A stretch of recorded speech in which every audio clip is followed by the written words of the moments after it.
I owned an Airbnb house for several years. I stopped due to the stress of keeping up with it, as well as maintaining my actual job. The benefit of using Airbnb instead of renting the place out like you normally would is that you would have the chance to make a lot more money if your house gets booked a lot. Being in a relatively high traffic area for vacations, Airbnb was a great option for us. My wife and I were excited in the beginning, but it got more demanding as more people booked the house. We needed to keep everything on schedule and hire cleaning services after the first customers left and before the next ones came, as well as be sure to respond to their messages and emails in a timely manner. But things were going well for a couple years before we had what we thought was a young couple staying at the house. Just like every other time, when they arrived, I texted them the unlock code for the door. I almost never actually see the customers. After they let me know that they were inside and everything was good, I sat back and relaxed for the rest of my day off. I should also mention that I almost never even talk to the customers more than just a couple texts. Usually they text me when they get there and when they leave, and sometimes an occasional question about the house, but that's usually it. But as 9 o'clock came around and I was just about to get ready for bed, I got a text from the young man staying at the house. It was short, saying he was going to call me in a minute, and then a minute later he called. I already had a bad feeling when I saw the text, but what he said still surprised me. He said that the water wasn't working in the house. Of course, I apologized, though I didn't understand how that could be possible. But living in a house without water is unacceptable, so I knew I had to get it fixed immediately. I asked if I could come check it out really quick so that I could have someone come in the morning to fix it. He agreed, being very polite about the whole thing, and I drove over there a few minutes later. Pulling into the driveway, I noticed 2 cars. At the time, this wasn't necessarily a red flag, but more just an odd thing I noticed because they were apparently a young couple on vacation for a single night, so I didn't understand why they would rent 2 separate cars. I thought someone must be visiting them, which actually isn't allowed, but I didn't mind so much. I walked up to the front door and knocked, before entering the code and walking inside. It was very quiet. I expected them to be waiting for me, but they weren't anywhere that I could see. I probably should have looked around for them first, but I was tired and just wanted to get this over with. The first thing I wanted to check was the main water valve to make sure there wasn't a leak or a flood, so I went down to the basement and over to the valve. Everything seemed normal, no water anywhere or signs of damage. I was confused, but then I fiddled with the valve and immediately heard water start rushing again. I turned it more, realizing it had been completely shut off manually. I stayed in the basement for another minute, trying to understand why this was done, before I started to get a really uncomfortable feeling, especially since I didn't even see the people when I walked inside. I just couldn't see how it could have been anyone other than them who turned off the water, which meant they were trying to get me to come over on purpose, or maybe give them a discount on their stay for the inconvenience. I decided I was going to leave and get in my car, then try calling them back just to be safe. I got up and started walking towards the stairs, until I heard the basement door open, followed by multiple sets of footsteps walking down. When they got to the bottom, 3 men stood there. "Is it fixed?" one of them said, sounding like the same man I talked to on the phone, though all of these men were much older than the young man that I thought was staying at the house. I told him it should be working now, and that the valve must have just tightened on its own. I was trying not to point any blame, since the whole thing was making me so uncomfortable. I just wanted to get out of that basement and away from these guys. They all just kind of stood there looking at me, not saying anything after that. "Well, let me know if you need anything else," I said, walking between them, trying to get to the stairs. They still just stood there, watching me walk around them, but as I went past the 3rd guy closest to the stairs, I spotted a gun shoved in the back of his pants. It made me freak out a little, and I rushed a bit quicker up the stairs, but they didn't follow. They stayed in the basement as I quickly walked out the door and drove away. When I got home, I woke up my wife and told her what had happened. She convinced me to call the police to check up on them. They weren't the people we thought were staying there, and the situation was strange, so it felt justified. I think we waited 20 minutes before a call came from an officer claiming nobody seemed to be home and that he may need me to open the door. I gave him the code instead, and he called back another 20 minutes later, saying that there was no signs of anyone still being there. The next day, we found out the card the man paid with was stolen, and after looking around the house, they had stolen some expensive decorations and appliances as well. I guess there never actually was a young couple either. The one thing that was left unexplained was their whole plan with the water not working. I think they either wanted me to not charge them for their stay, so that hopefully they could use the stolen card for longer, or they were planning on robbing me at gunpoint. But then that makes me question why they didn't. 3 dangerous, unidentified men blocking my exit in the basement after leading me into a trap, and they just let me go. It doesn't make sense to me, but after that, I never went to the house while customers were home, and a few months later, we stopped using Airbnb and just put the house up for rent.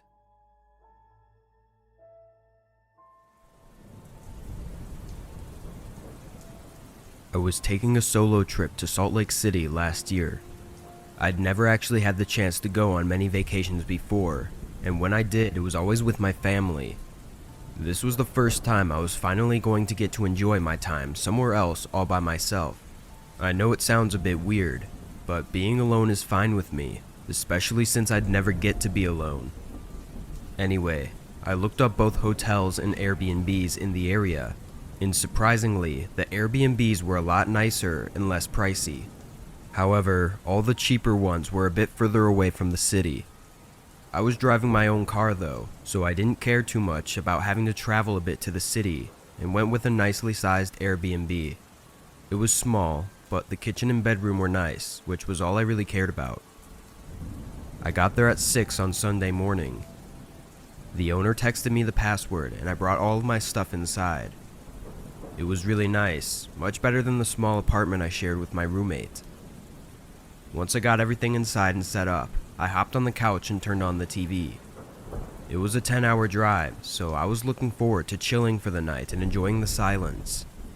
I fell asleep pretty quickly, but it was only around 7 o'clock, so my body woke me up a few hours later. The time was just past 10 and the TV was still on. I grabbed the remote and turned it off, then got up to get a glass of water before going to the bedroom. As I walked from the living room to the kitchen, I felt a strong, cold breeze brush against me. With my tired eyes, I looked to my right and saw the front door was fully open. My eyes shot open and my heart pounded. I stared at the door for a moment, then looked around the room. I knew I had closed it and locked it, so this was really freaking me out. I walked over to the door and closed it softly, listening intently for any sounds of someone being inside. For reference, I'm not the biggest guy in the world, but I am fairly tall and in shape, so unless an intruder had a gun, I felt confident I could force them away. I grabbed a kitchen knife, still being quiet, and walked room to room, checking every inch of the house. Nobody was there.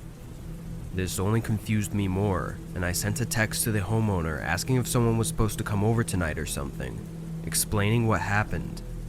It was late though, so I didn't expect a response right away. I went around to every door, locking each one, then quickly checked the house again.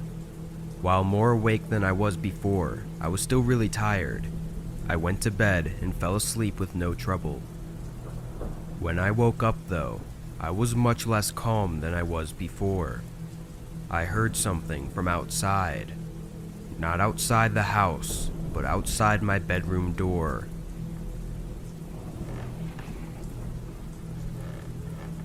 I didn't know what to do and kind of just froze, waiting for whoever was outside the room to do something first. As I sat there in bed, I thought about how the person could have possibly gotten in. The only person who would have the password to the door was the homeowner, So honestly, in that moment, I was sure it was him. This gave me more courage, thinking it must be some creepy guy who likes to spy on the people who stay at his Airbnb. I got out of bed, still not having heard anything else, and grabbed my phone from the nightstand to call the cops. I must have made too much noise though, because almost right away, someone started running away from the door and toward the front of the house. That only frightened me more, knowing the intruder was standing right next to the bedroom door the entire time.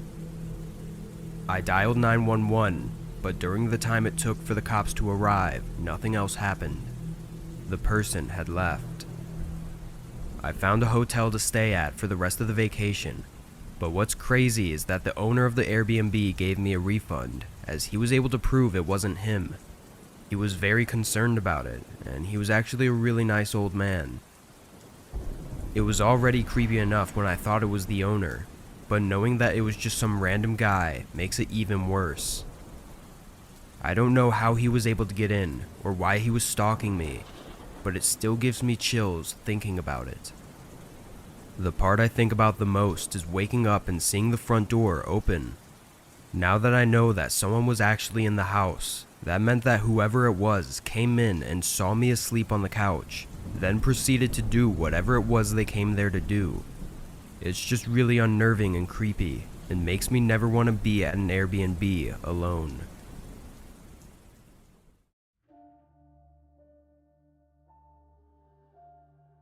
I was staying at a small 2-bedroom Airbnb during a vacation I took last year.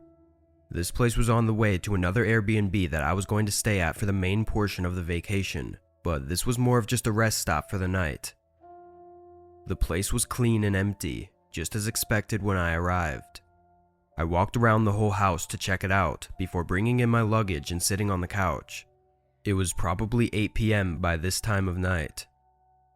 As I sat, dozing off a little, the doorbell ringing made me jolt awake. I looked over at the front door, confused and alarmed. I was a pretty small, young girl, so it's safe to say I'm often scared easily and don't like talking to strangers, especially at night when I'm alone. I got up and walked over to the door, hearing 2 men whispering to each other on the other side. The door didn't have a safety lock or anything, so I just kept the door shut and called out to them. "Hello? Hey, we're here for the Airbnb. Can you open the door?" A man called out. I loudly asked what they meant, not understanding what being here for the Airbnb was supposed to mean. He responded, saying that he had the place booked for the night. I knew there had to be some sort of mistake, so I told him, still yelling through the door, that I had it booked as well and that he needed to contact the owner. The man didn't seem happy about that, although if I were in his position, I'd be pretty upset too. I heard one pair of footsteps walk away from the door, while the other man asked again if I could open the door so that we could talk about it. I was about to give in, putting my hand on the doorknob, thinking that he seemed believable, but something came over me telling me to just play it safe. I said my husband would be down to figure it out in a few minutes. I didn't want them to think I was alone, so I was hoping that would catch him off guard if something was bad. The man didn't respond though. I waited for another minute because I didn't hear any footsteps leaving, but then I moved the short curtain to the side and looked out the small window. The man I'd seemingly been talking to was facing towards his car parked in the driveway, and past him was one of the most terrifying things I've ever seen.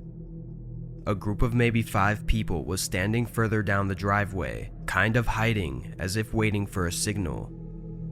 They all had some form of face coverings, and I couldn't see the other side of the door, but I assumed there were even more people over there. Knowing that this was very likely a gang due to the city I was staying in, I was completely horrified. I backed away from the door, fully panicked and trying not to hyperventilate. I then went to the bedroom to get my phone and call the police, and I could hear more footsteps all around the house. It was like I was surrounded by a pack of wolves who at any minute could crush the windows and break inside. I took my phone into the bathroom with me and called 911, trying to remain calm. The operator also told me to be quiet and stay calm, as they were sending a group my way and would be there in just a few minutes.